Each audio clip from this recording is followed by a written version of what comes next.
Hello, ഇത് ഞാൻ recent ആയിട്ട് എൻ്റെ കളക്ഷനിലേക്ക് വാങ്ങിച്ച ഒരു ആന്തൂര്യമാണേ. ഇതിൽ ഒന്നിൽ കൂടുതൽ ഷൂട്ട്സ് കാണുന്നുണ്ട്. സോ മൾട്ടിപ്ലൈ ചെയ്യാൻ പറ്റുമോ എന്ന് നോക്കാം. ഈ പോട്ട് ഒന്ന് ചെറുതായി പ്രസ് ചെയ്തിട്ട് വളരെ ജെന്റിലായി പ്ലാന്റിനെ ഈ പോട്ടിൽ നിന്ന് റിമൂവ് ചെയ്യാം.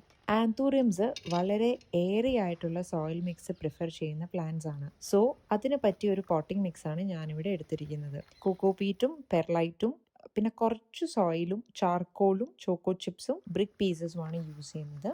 ഡയറക്റ്റ് സൺലൈറ്റ് കിട്ടുന്ന സ്പോട്ടിൽ വെച്ചാൽ ലീവ്സും ഫ്ലവേഴ്സും ഒക്കെ പെട്ടെന്ന് തന്നെ ബേണായി പോകും. അതുകൊണ്ട് വളരെ ഇൻഡയറക്റ്റ് സൺലൈറ്റ് കിട്ടുന്ന ഒരു മരത്തിൻ്റെ അടിയിലോ അങ്ങനെ വളരെ ഫിൽറ്റേർഡ് ആയിട്ട് കിട്ടുന്ന സൺലൈറ്റ് മാത്രമാണ് ഈ പ്ലാന്റിന് ആവശ്യമുള്ളൂ. അതുപോലെ തന്നെ ഫ്രീക്വൻ്റ് ആയിട്ട് മിസ്റ്റ് ചെയ്ത് കൊടുത്തു കഴിഞ്ഞാൽ ഇതിൻ്റെ ബ്ലൂംസ് കുറച്ചുകൂടെ ലാസ്റ്റ് ചെയ്യും.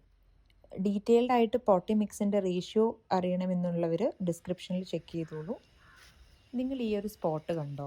ഈ മരത്തിൻ്റെ അടിയിൽ കൂടെ വളരെ ഫിൽറ്റേർഡ് സൺലൈറ്റ് കിട്ടുന്ന ഒരു സ്പോട്ടാണ്. ഇവിടെയാണ് ഞാൻ എൻ്റെ ആന്തൂറിയംസിനെ ഒക്കെ പ്ലേസ് ചെയ്തിരിക്കുന്നത്.